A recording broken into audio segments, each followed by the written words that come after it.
damos gracias, Señor, porque esta mañana venimos puestos una vez más con el interés de aprender, Señor, estos temas. Debemos declararte a ti, Dios Padre Todopoderoso, con mucha sinceridad, que son temas que no son fáciles y que tampoco nos los podemos aprender de un momento a otro.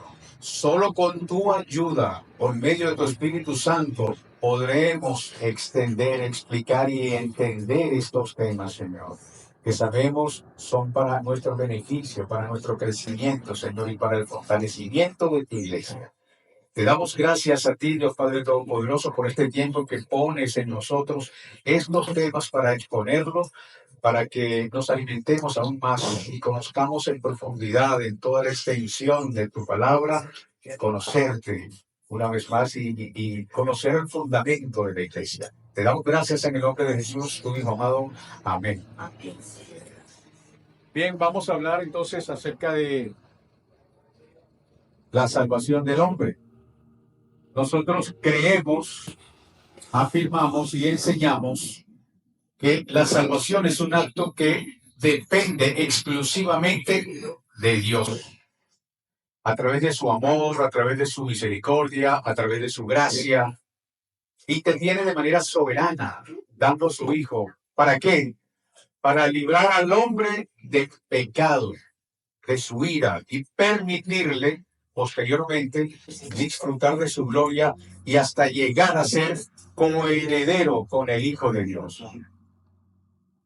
En tal sentido, creemos, afirmamos y enseñamos que la salvación tiene una dimensión pasada, una dimensión presente y una dimensión futura. ¿Cómo así, hermano? Pasada, presente y futura. Bueno, anotemos Romanos capítulo 8, versículo 28 al 30. Romanos 8, 28, 30. Leo el texto. Y sabemos que a los que aman a Dios, todas las cosas le ayudan a bien. Esto es, a los que conforme a su propósito son llamados. Porque a los que antes conoció, aquí hay parte del pasado, también los predestinó para que fuesen hechos conforme a la imagen de su Hijo, para que Él sea el primogénito entre muchos hermanos. Y a los que predestinó, a estos también llamó. Y a los que llamó, a estos también justificó.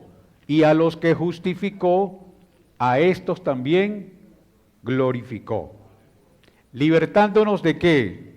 De la pena del pecado. Romanos 6, 23. Porque la paga del pecado es muerte, mas la dádiva de Dios es vida eterna en Cristo Jesús, Señor nuestro. Y declarándonos justos, Gálatas capítulo 2, versículo 16. Sabiendo que el hombre no es justificado por las obras de la ley, sino por la fe de Jesucristo, nosotros también hemos creído en Jesucristo. ¿Para qué? Para ser justificados por la fe en Cristo y no por las obras de la ley, por cuanto por las obras de la ley nadie será justificado. Entonces aquí hay una prueba de que nuestra salvación viene desde antes, del pasado. ¿Y qué pasa en el presente? En este ahora, en este 2025, en este domingo de marzo de 2025, ¿qué está pasando en cada uno de nosotros? Dios nos está santificando día a día, librándonos del pecado y formándonos a la imagen de Cristo. En 2 de Corintios, capítulo 3, versículo 18, leemos. Por tanto, nosotros todos, mirando a cara descubierta como en un espejo de la gloria del Señor, somos transformados de gloria en gloria en la misma imagen, como por el Espíritu del Señor. Y en el futuro nos va a glorificar. Presente, pasado y futuro. ¿Qué va a pasar en el futuro? Vamos a ver qué nos dice 1 de Corintios capítulo 15, versículo 58. Son muchos versículos allí. Anótenlo y léanlo en casa. Primera de Corintios capítulo 15, versículo 58. Y veremos cómo allí Pablo explica que es el sitio donde seremos libertados de la presencia del pecado. En tal sentido, creemos, afirmamos y enseñamos que la fe está depositada en la obra redentora de Cristo solamente.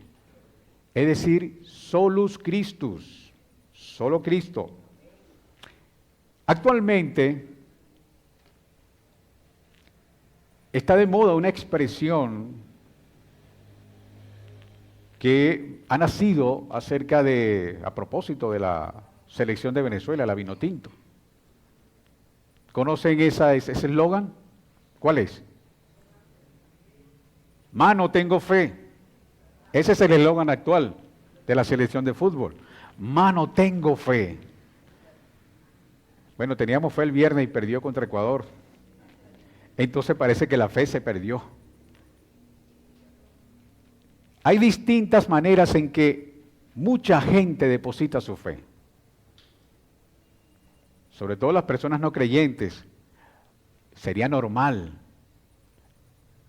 Lo anormal es que dentro del pueblo creyente también hay quienes afirman ponerle fe a cualquier cosa que esperen. Hay muchas personas que tienen fe en que la situación del país va a cambiar. Aguardamos que eso pase, para bien de todos. Pero no es la fe como lo está mirando el resto del mundo. Hay personas que tienen fe en que la situación de salud va a cambiar. No, déjalo así, hermano, eso está decretado. Ya eso está declarado que sos sana, no te preocupes. Dios tiene control. Y tranquilo, eso está decretado ya. Hay muchos que dicen así. Y esa es la fe en que ellos creen. Hay muchos que piensan que la fe, por medio de la fe, van a conseguir un empleo. Yo no estoy diciendo que eso sea mentira, pero es la manera como están empleando la fe, que es muy diferente a como nosotros conocemos la fe. ¿Qué hemos aprendido nosotros? La fe en quién está depositada. Él es el autor y consumador, nuestro Cristo Jesús. Pese a las adversidades, a las circunstancias que nosotros vivamos, por muy duras y tormentosas que nos toque vivir, nuestra fe está depositada en Cristo. Nuestra fe no depende de las circunstancias. Pero el resto del mundo piensa que todo es por medio de la fe, que te va a salir bien. No te pongas negativo, mente positiva, que eso está dado. Ten fe. Pero cuando el resultado no es como esperan, ¿qué pasa con esa fe de esa gente? Parece que se desvanece. Entonces vuelven a tener fe en otra situación, en otro momento. Lo que debemos tomar en cuenta es eso, mis hermanos, que este tipo de fe nos salva. Esta fe es usada constantemente por los no creyentes quienes depositan su fe en que las cosas serán diferentes porque suelen tener, como ya dije, esa mente positiva. No seas negativo, no vengas con tu mala vibra para acá.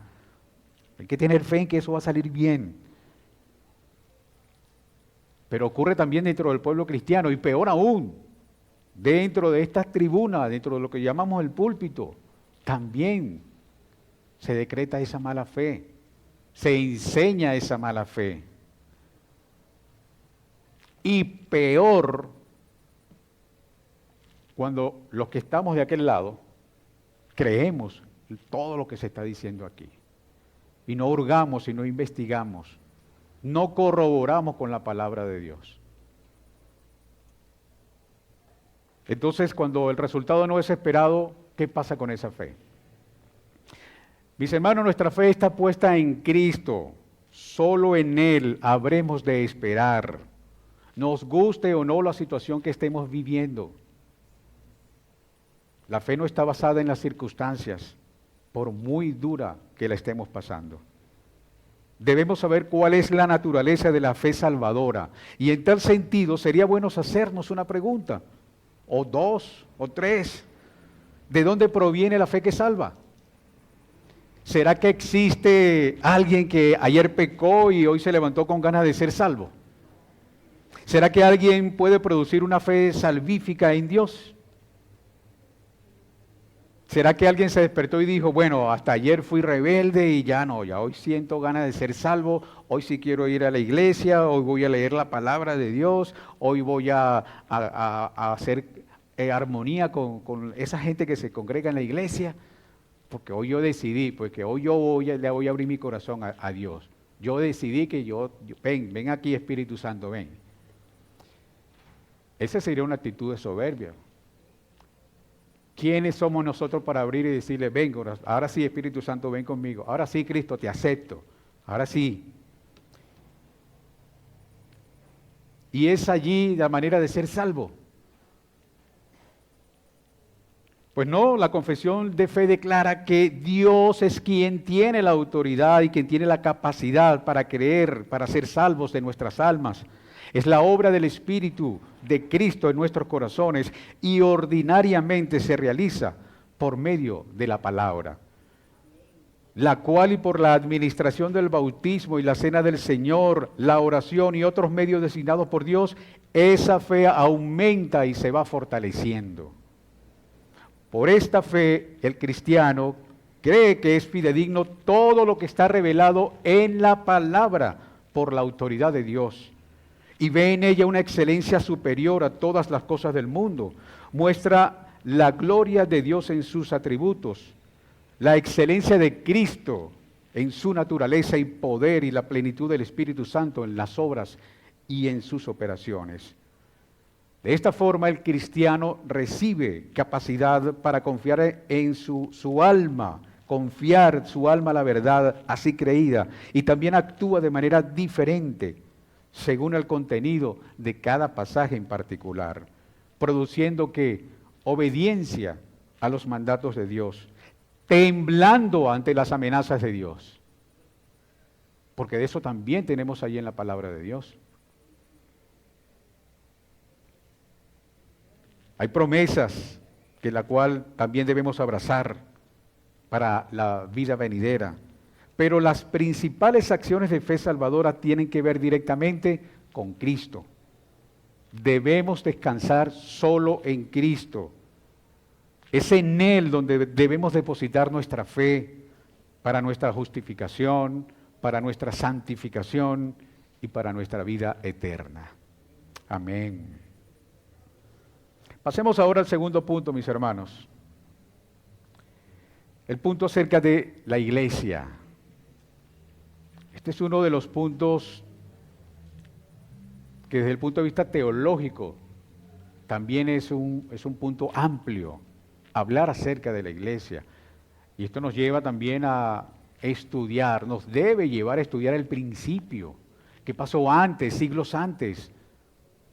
¿Cómo fue desarrollándose la iglesia?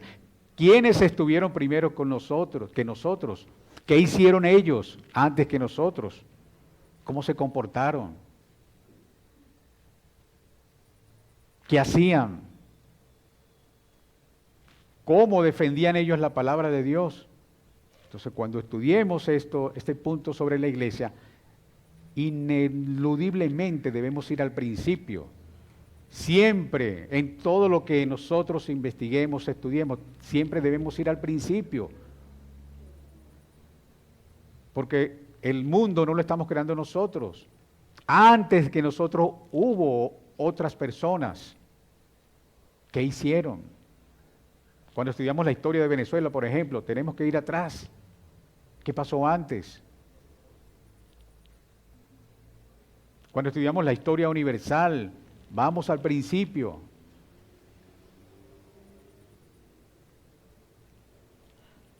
Así que en la actualidad, mis hermanos, las iglesias locales actualmente están viviendo una gran crisis porque hay poco conocimiento acerca de la doctrina de la iglesia. Vuelvo y repito, mis hermanos, como decían semanas pasadas, no le tengamos miedo a la palabra doctrina. La doctrina es una enseñanza. Usted puede buscarlo por allí en Google o en los diferentes diccionarios que estén a su alcance. Y uno que otro concepto va a ser diferente, pero guardan la misma, tienen la misma relación, tienen la misma intención. Una doctrina es una enseñanza. Así que no tengamos miedo cuando escuchemos esta palabra, doctrina. Por el contrario, si no la conocemos, déjame ver, déjame anotar y vamos a buscar qué significa esto. De esa manera también vamos a alimentar nuestro conocimiento, nuestro aprendizaje. Hay muchas ideas equivocadas respecto de la iglesia. Entonces, ¿por dónde pudiéramos comenzar para hablar acerca de esta doctrina de la iglesia? Bueno, pudiéramos comenzar por el Antiguo Testamento.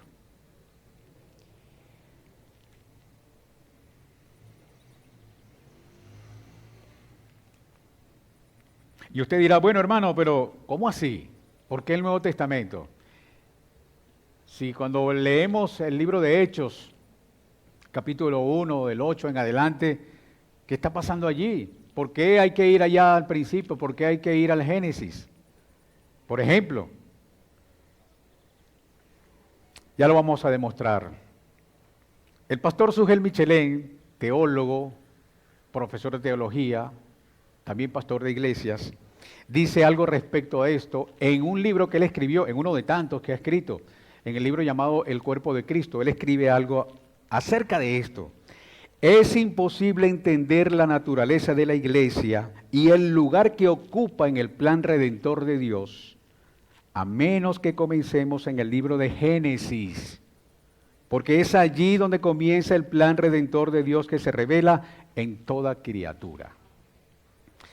Entonces vayamos a Génesis, capítulo 1, versículos 26 al 28. Génesis, capítulo 1, versículos 26, 28. Leo el texto.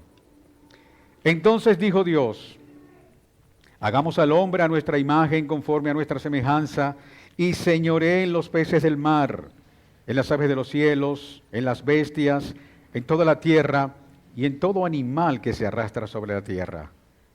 Y creó Dios al hombre a su imagen, a imagen de Dios lo creó, varón y hembra los creó. Y los bendijo y les dijo, fructificad y multiplicaos, llenad la tierra y sojuzgadla, y señoread en los peces del mar, en las aves de los cielos y en todas las bestias que se mueven sobre la tierra. Aquí vemos una instrucción de Dios. Y una instrucción de Dios que le dio ¿a quién? A Adán y Eva. Que llenaran la tierra de seres humanos y le glorificaran y ejercieran dominio sobre todo lo que Dios le había dado. Pero cuando seguimos avanzando en Génesis, capítulo 1, capítulo 2, llegamos al capítulo 3. ¿Qué pasó en ese capítulo? Adán y Eva fallaron. Y fallaron en la comisión que Dios les había dado. Más adelante, en el capítulo 15, capítulo 17, aún por allá en Éxodo 19, vemos que Dios escoge ¿a quién? A Abraham, para hacer de él una nación grande, y esa nación se conoció como Israel. Mis hermanos, pero hubo un problema con Israel. Hay un comentarista que dijo, Israel fue constituida por Dios como un reino de sacerdotes que sirviera de intermediaria entre Dios y el resto de la humanidad para esparcir por toda la tierra el conocimiento y la adoración del Dios verdadero y vivo. En Éxodo capítulo 19, versículo 6, Éxodo 19, 6, leemos, y vosotros me seréis un reino de sacerdotes y gente santa. Estas son las palabras que dirás a los hijos de Israel. ¿Y qué vemos más adelante en los otros libros del Pentateuco? Que Israel falló. No fueron fieles y fueron expulsados de su tierra. ¿Se acuerdan de Adán y Eva? fallaron y fueron expulsados del jardín. Ahora el pueblo de Israel, por causa de su rebeldía y pecado, fueron ¿qué? Sacados de la tierra, de su tierra, porque al igual que Adán y Eva, fallaron a la instrucción, a la comisión que Dios les había encomendado. ¿Qué vemos aquí? De manera rápida, que los hombres, ustedes, yo, por sí solo no podemos resolver estas cosas. Por sí solo no podemos resolver estos problemas. Gracias a Dios que el Hijo de la simiente prometida en Génesis vendría a resolver este problema. En el Nuevo Testamento vemos en la simiente de la mujer a nuestro Señor Jesucristo, a quien conocemos como el segundo Adán. Descendiente de Abraham, restauró nuestra comunión con Dios al pagar por nuestros pecados allá en la cruz.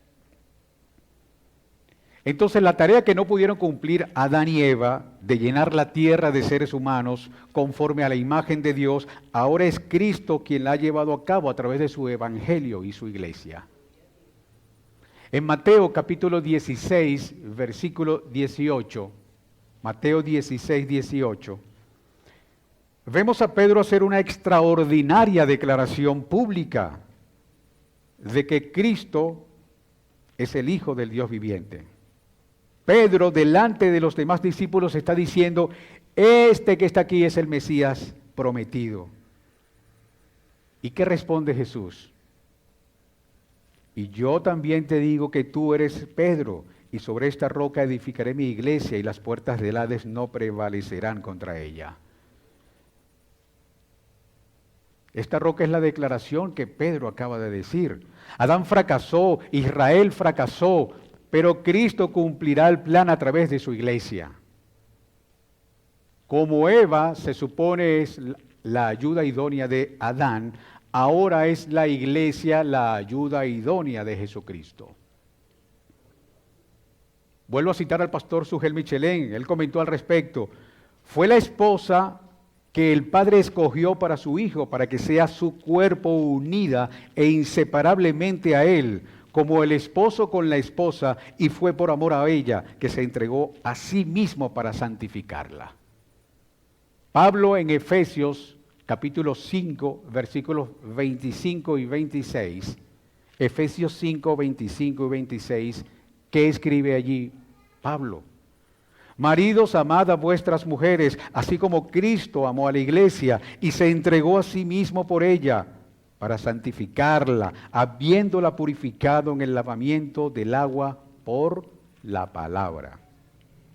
Es la iglesia, mis hermanos, la responsable de proclamar, de proteger y de ejemplificar la verdad del Evangelio a través del mundo.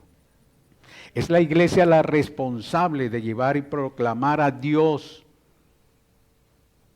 y a su Hijo Jesucristo. Por eso Pablo le dice a Timoteo en su primera carta, capítulo 3, versículo 15, para que si tardo, sepas cómo debes conducirte en la casa de Dios, que es la iglesia del Dios viviente, columna y baluarte de la verdad. Aquí vemos, mis hermanos, que la iglesia tiene una gran responsabilidad y muy importante posición en los planes de redención de Dios. Me causa como compasión cuando le he preguntado a las personas en quién creen, inclusive a cristianos, si son creyentes y me dicen, sí, soy cristiano. Ajá, ¿y dónde te congregas? ¿A cuál iglesia asistes? ¿Y qué me dicen? No, yo no creo en la iglesia. Yo voy a ir a la iglesia, tú estás loco. Yo no le voy a dar mi dinero al pastor. Son los argumentos así simples que esgrimen, pero lo dicen con una seguridad. Entonces, siento como gran compasión por eso, porque están diciendo, amo al esposo, dicen creer en Dios, amo al esposo, pero aborrezco a la iglesia, a su esposa. Es como que si alguien aquí viene y me dice, hermano, me quiero relacionar contigo, quiero entablar una amistad contigo, pero con tu esposa no quiero nada. Mi querido hermano, hermana, si usted no quiere a mi esposa, entonces yo tampoco lo tengo por qué querer a usted. Eso hace Dios también.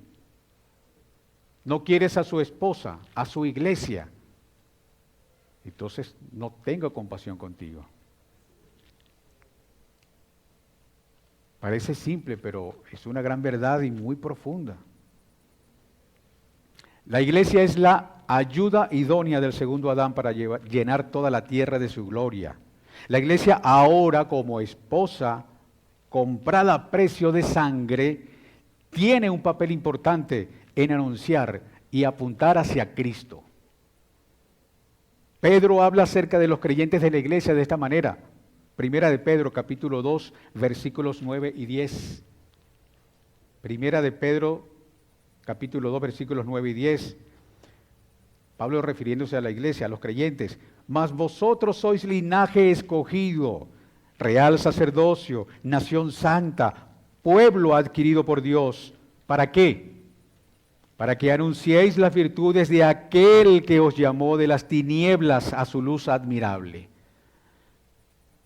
Vosotros que en otro tiempo no erais pueblo, para que ahora sois pueblos de Dios, que en otro tiempo no habíais alcanzado misericordia, pero ahora habéis alcanzado misericordia. Gloria a Dios por eso, porque ha tenido complacencia en cada uno de nosotros. Aquí vemos, mis hermanos, que la iglesia ha sido llamada a ser santa y sin mancha. Se le ha dado la responsabilidad de proclamar la obra redentora del Evangelio y de dar a conocer la sabiduría de Dios como columna y baluarte de la verdad. Amén.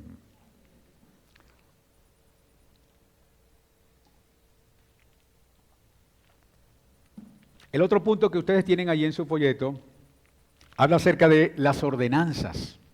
Acuérdense que estamos haciendo un resumen. Y créanme que cuando estaba haciendo este estudio durante la semana, le decía al pastor que no sabía cómo resumirlo, se lo confieso. Porque cada uno de estos puntos, uno es más complejo que el otro y uno más delicado que el otro. Así que yo estuve toda la semana comunicándome con el pastor, a ver, mira, pastor, ¿cómo voy? ¿Cómo hacemos? ¿Cómo resumo esto?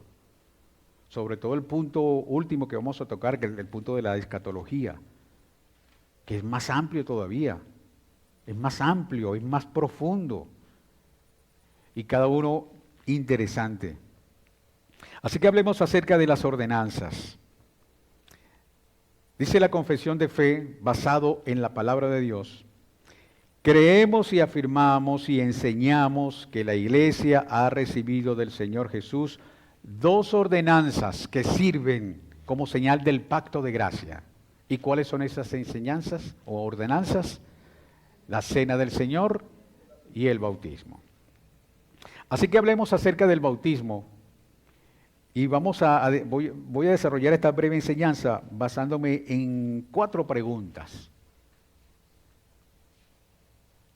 Y vamos a comenzar por aquí. Si quieren lo anotan. ¿Quiénes deben bautizar? ¿O quiénes se deben bautizar? Esa es la pregunta. ¿Quiénes se deben bautizar? La segunda pregunta: ¿cuál es el modo para bautizar según el patrón neotestamentario? ¿Cuál es el modo para bautizar según el patrón neotestamentario? Tercera pregunta: ¿es necesario el bautismo para ser salvo? ¿Es necesario el bautismo para ser salvo? Y la cuarta pregunta: ¿qué significa el bautismo? Seguramente ustedes saben la respuesta, pero vamos a ver qué nos dice la palabra de Dios. ¿Quiénes se deben bautizar? Este es un tema muy conversado, inclusive debatido en las iglesias. Y de acuerdo a cómo van llevando cada uno en su iglesia, tienen su manera de bautizar y ha sido también de controversia entre los grupos anglicanos, los presbiterianos, todo esto que se ha desarrollado dentro del crecimiento de la iglesia protestante. La corriente presbiteriana bautiza niños, al igual que la iglesia católica romana. Así que, ¿quiénes se deben bautizar? Se bautizan aquellos que nacen o que hacen una creíble confesión de fe en el Evangelio de Cristo.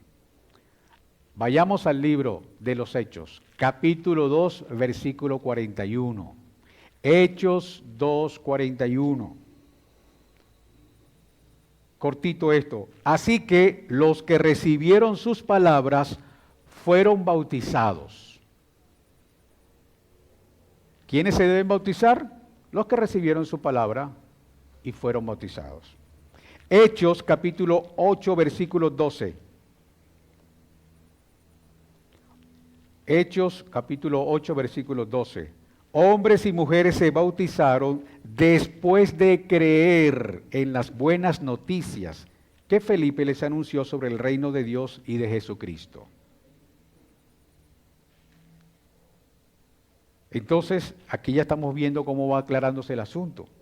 ¿Quiénes se deben bautizar? Los que recibieron las palabras fueron bautizados. Hombres y mujeres se bautizaron después de creer en las buenas noticias acerca del reino de Dios. En Hechos capítulo 10, versículos 47 y 48. ¿Qué vemos aquí? Hechos 10, 47 y 48. Entonces respondió Pedro, ¿acaso puede alguno impedir el agua para que no sean bautizados estos que han recibido el Espíritu Santo también como nosotros? Y les mandó que fueran bautizados en el nombre del Señor Jesús. Esto ocurrió creo que en la casa de Cornelio. Mencionan, aquí se refiere a esos gentiles que creyeron, pero por ningún lado hacen una mención especial de que también los niños se bautizaron. Entonces aquí estamos viendo ya por lo menos 3 declaraciones bíblicas de que quienes se deben bautizar, por lo menos hasta donde hemos leído, entiendo yo en mi corto razonamiento humano, de que solo el que entiende el Evangelio, el que ha crecido, el hombre, la mujer, adulto. En estos 3 casos vemos que el Evangelio es para los que creen en el Evangelio, es decir, esto nos lleva a pensar que es justamente como lo dije, para los que entienden. Yo dudo que un niño pueda entender estas cosas. En Romanos capítulo 6, versículos 3 y 4, Pablo dice,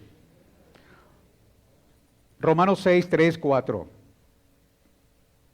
¿o no sabéis que todos los que hemos sido bautizados en Cristo Jesús hemos sido bautizados en su muerte?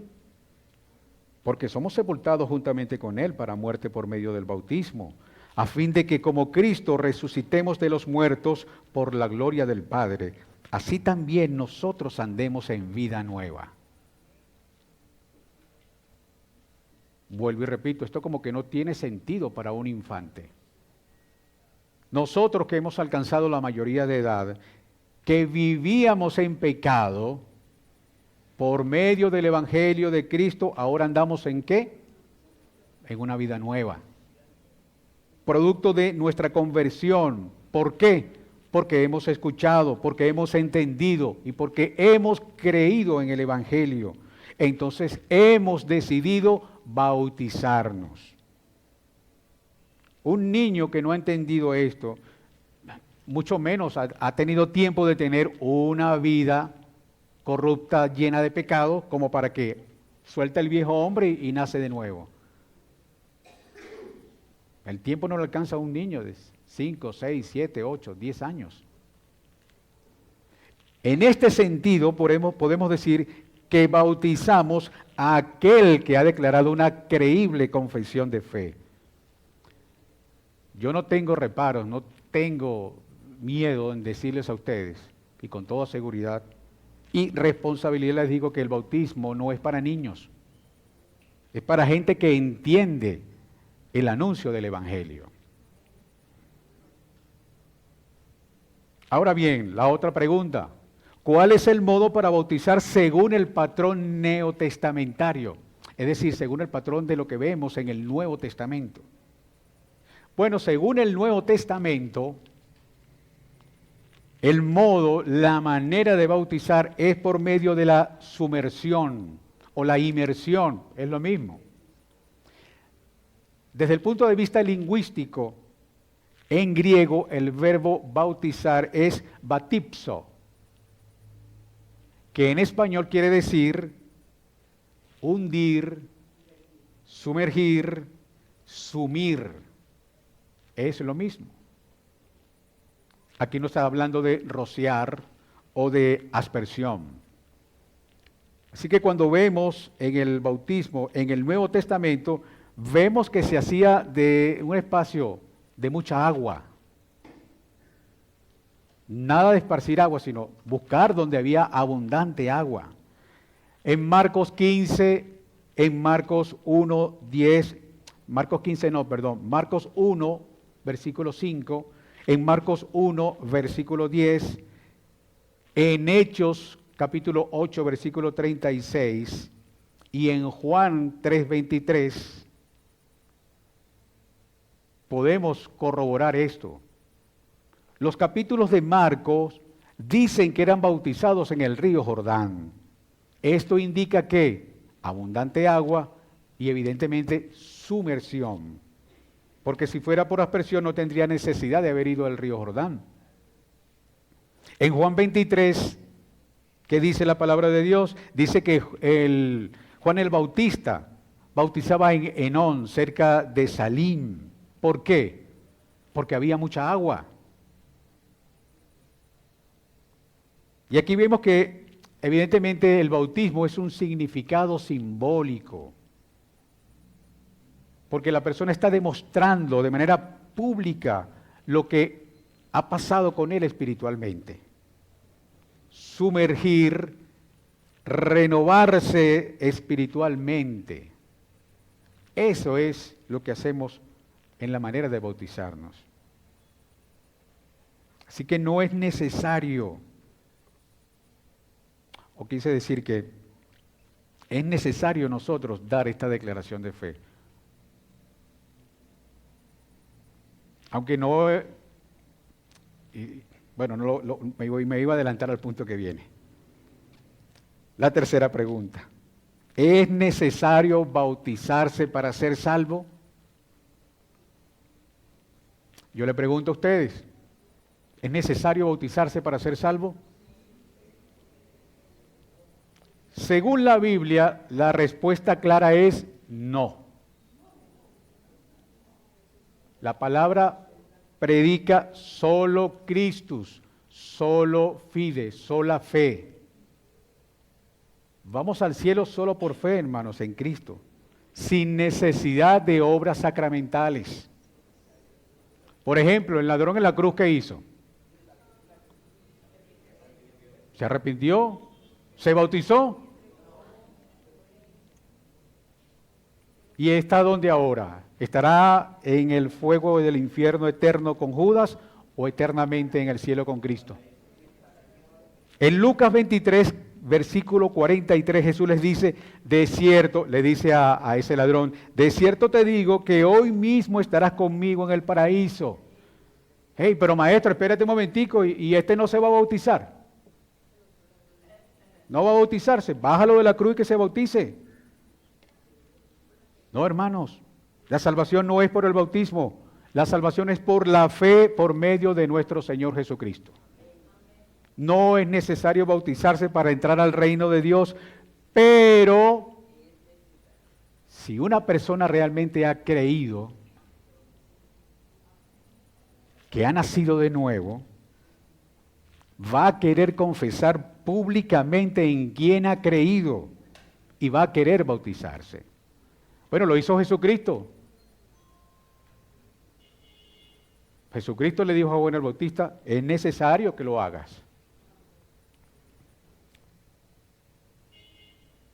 El bautismo es solo un simbolismo. Damos fe pública en quién hemos creído. Ayer comentaba yo con un hermano aquí en la enseñanza del discipulado. Los que somos casados, ¿cuántas personas hay aquí casados? Hombres casados, levanten sus manos. Cuando nos casamos queremos tener el anillo que identifica que somos casados, ¿cierto? Mi anillo se perdió, yo no tengo. Y se perdió dentro de mi casa. Gloria a Dios, porque mi esposa sabe que se perdió dentro de mi casa. Necesitamos un investigador que haga un levantamiento planimétrico, a ver dónde está metido en nuestra casa ese anillo.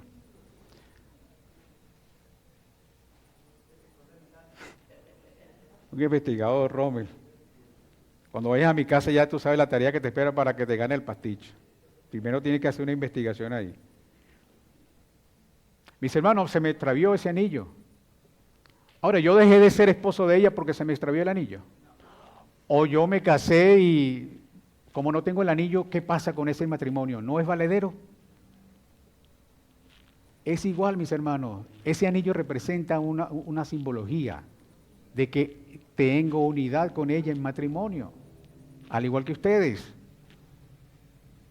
Pero no es necesario el anillo para usted dar fe pública de que está casado o casada. Eso mismo pasa con el bautismo. ¿Quedó claro, verdad? ¿Qué significa el bautismo? Es la siguiente pregunta y una respuesta clara. ¿Qué significa el bautismo? El bautismo simboliza la muerte, sepultura y resurrección de Cristo.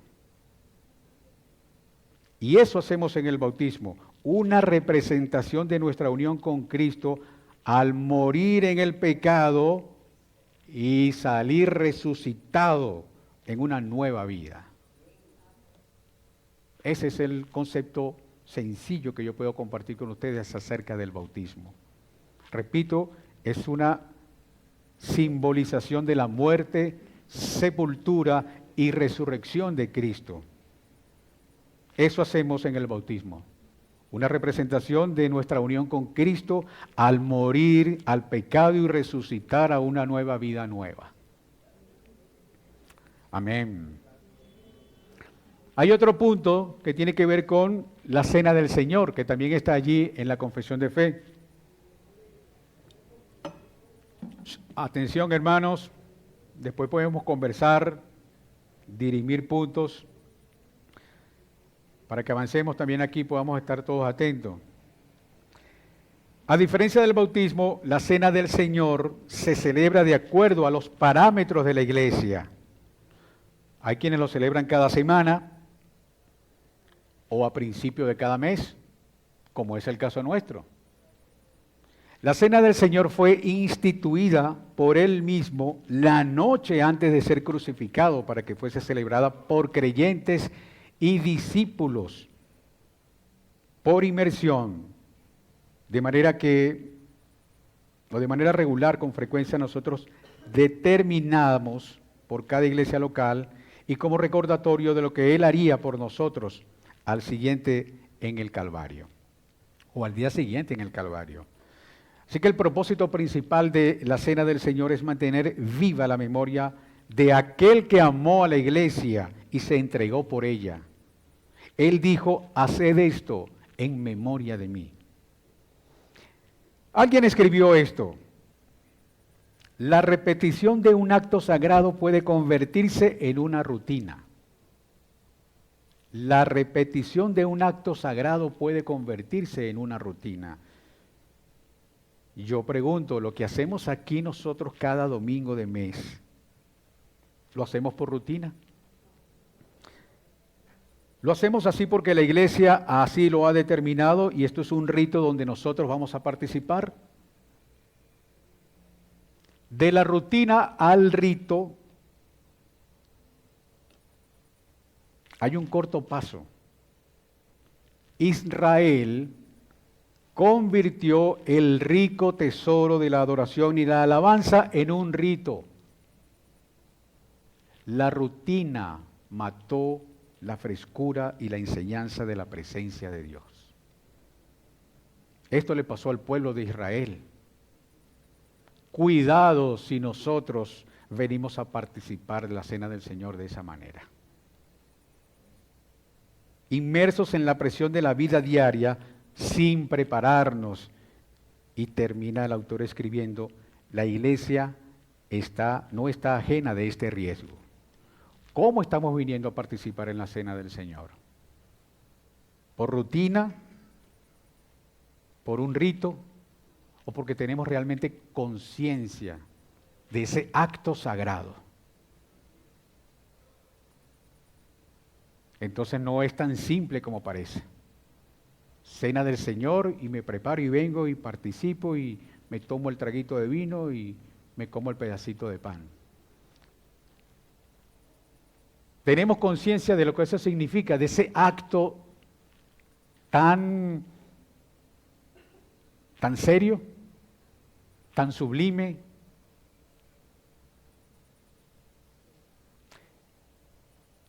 Es tan serio, mis hermanos, como el bautismo. Yo creo que aquí, yo no sé ustedes, pero cuando yo estaba niño a mí me bautizaron. ¿A quiénes lo bautizaron de niño? ¿A quiénes? Gloria a Dios por los que no levantaron la mano, entiendo que no fueron bautizados, gloria a Dios por ello. Pero conmigo lo hicieron mis padres. Aún yo le pregunto a mi madre, hace poco le preguntaba si entendía realmente el bautismo. ¿Por qué me bautizaron a mí? Lamentablemente ninguno de nuestros padres, de nuestros ancestros, aún padres actualmente no conocen, porque lamentablemente tampoco la iglesia enseña estas cosas. Y por eso llevan como, bueno, un rito. Vamos a bautizar, mira, 6 meses, vamos a tomarnos esos miados. Hay que bautizar a ese muchacho, vamos a llevarlo. Vamos a sacarle el demonio. Un demonio llevando a otro demonio, espiritualmente hablando, mis hermanos. Un muerto conduciendo a otro muerto, a otro ciego, un ciego a otro ciego. Y esto pasa entonces con la cena del Señor. Tenemos claro, estamos convencidos de ese acto tan sagrado que nos ha enseñado Jesucristo. Vuelvo y repito, el propósito principal de la cena del Señor es mantener viva esa memoria de aquel que amó a la iglesia. Entonces la Santa Cena o la Cena del Señor es un encuentro íntimo con el Señor. Es un momento del Señor con los suyos. En aquel tiempo había fiestas, celebraban, pero Jesús escogió un lugar apartado para los suyos, en intimidad. Gloria a Dios porque nos ha llamado esa intimidad a nosotros también. Y saber que venimos a vivir, a asistir a ese momento sagrado y recordar lo que hizo Jesús con sus discípulos en aquel tiempo. En ese momento de intimidad. Si la Santa Cena se convierte en un rito, las fuentes de la bendición de la presencia de Cristo en la iglesia comienzan a secarse. La Cena del Señor no es un rito, es un reto a la santidad personal, es un reto al examen propio a la luz de la palabra, un reto a esperar la venida del Señor. Pablo en 1 de Corintios, capítulo 11, versículos 23 al 26, escribió. Ahí podemos ver el significado de la Cena del Señor. Porque yo recibí del Señor lo mismo que os he enseñado, que el Señor Jesús, la noche en que fue entregado, tomó pan y después de dar gracias lo partió y dijo, esto es mi cuerpo, que es para vosotros, haced esto en memoria de mí.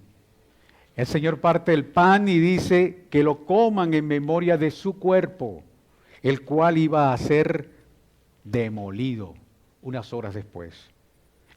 En memoria de su cuerpo, donde Él iba a llevar nuestros pecados a la cruz. Continúa el versículo, de la misma manera tomó también la copa después de haber cenado, diciendo, esta copa es el nuevo pacto en mi sangre, haced esto cuantas veces la bebáis en memoria de mí. El teólogo y escritor Guillermo Hendrickson William Guillermo Hendrickson escribió al respecto: los que participan en la cena tienen que tomarlo a Él como su Señor y su vida, rendirse a Él y vivir para Él. En ella tenemos un relato cuya finalidad en esta ordenanza tiene que hacerse en el nombre de Cristo, para mantener fresca en nuestras mentes su muerte por nosotros y también para recordar a Cristo, quien intercede por nosotros a la diestra de Dios en virtud de su muerte. Vemos que el sacramento central de la Iglesia siempre ha sido la cena del Señor. En esta ordenanza el Señor Jesús ha designado a sus ministros para que oren y bendigan los elementos, el pan y el vino, y que los aparten así del uso común para el uso sagrado, que partan el pan, que beban el vino y den también a los participantes. Así que podemos concluir que creemos y afirmamos, tal como lo enseña también la confesión de fe, que como iglesia hemos recibido del Señor estas dos ordenanzas que sirven como pacto de gracia. Pablo en 1 Corintios capítulo 11, versículo 23, 1 Corintios 11, 23, Pablo enseña que cada vez que se coma el pan y se beba el vino, se proclama la muerte de Jesús hasta que Él regrese. Amén. Vamos al otro punto. Con este finalizamos esta enseñanza hoy.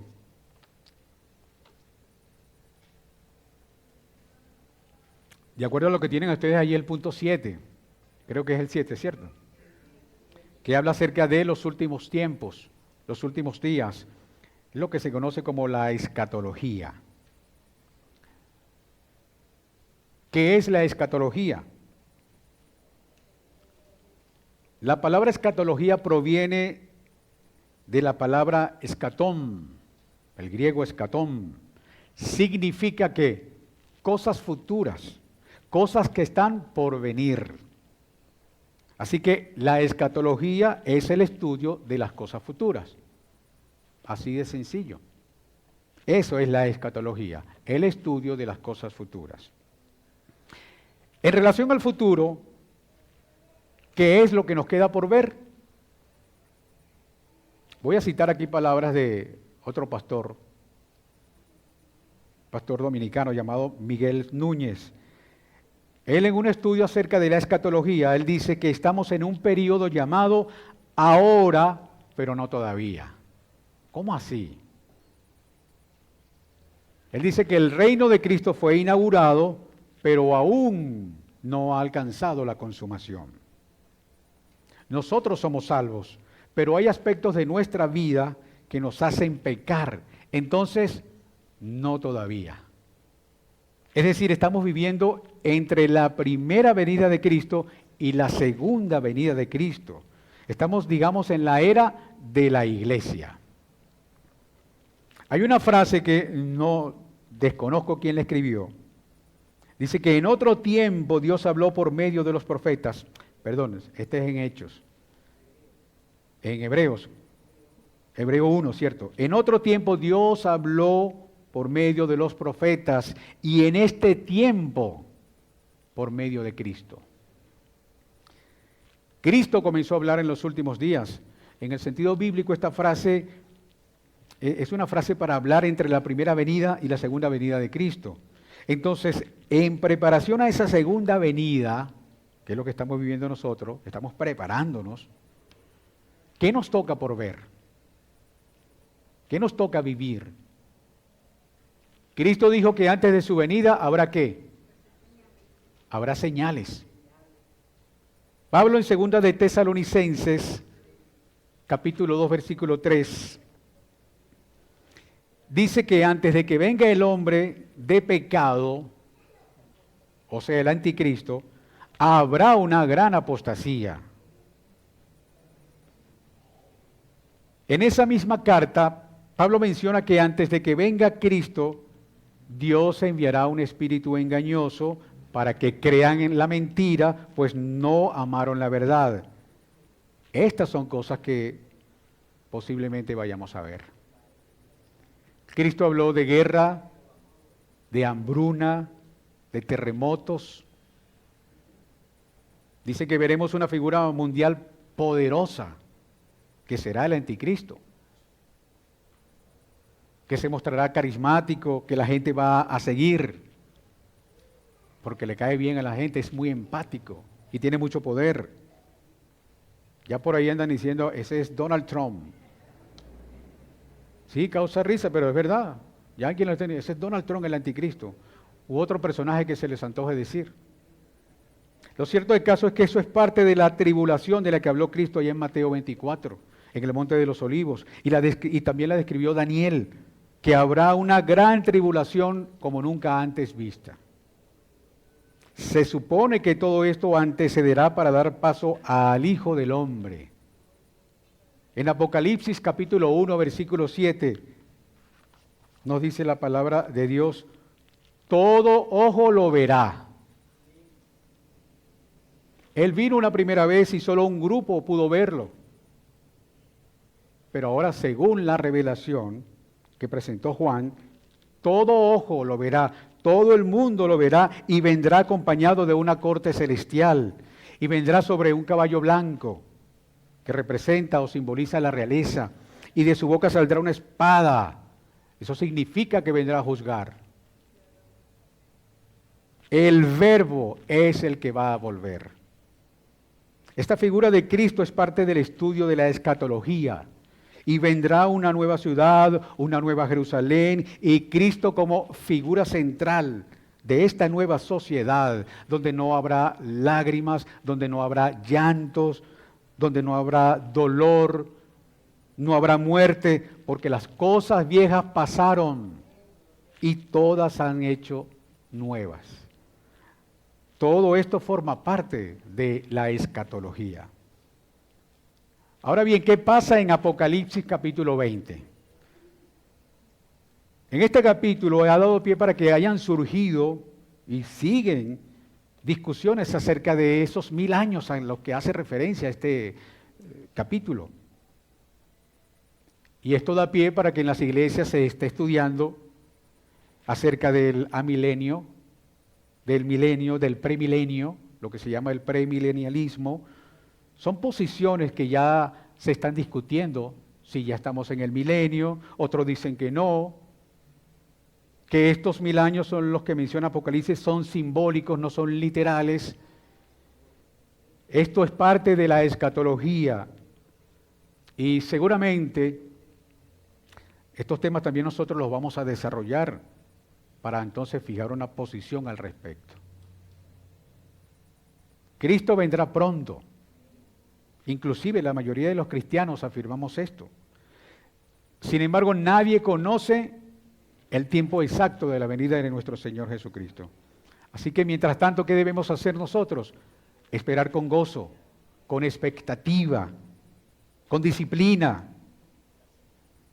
En Mateo 24 Jesús le dice a sus discípulos que deben estar preparados para su segunda venida. También les advierte que no deben creer a quienes le digan, hey, allá en la esquina está el Cristo, allá en la Plaza Huaycaipuro está el Cristo, porque van a aparecer falsos profetas y mesías. Así que se han tejido numerosos comentarios acerca de las señales que anuncian su retorno. Jesús también dijo que habrá guerra, como ya lo dije, que habrá hambruna, que habrá peste. Estas son solo señales de parto, pero no es el fin. Hay un versículo bíblico que en mi entender, y ustedes ayúdenme a entenderlo, yo lo entiendo así. Si no, cuando baje y me digan, no hermano, te has equivocado, no es así. Pero según mi entendimiento, no hay duda de que esa señal que nos advertirá el regreso de nuestro Señor Jesucristo está en Mateo capítulo 24, versículo 14. Cuando esto lo estemos viendo, entonces, sí, ya está la hora, ya viene el regreso de nuestro Señor Jesucristo.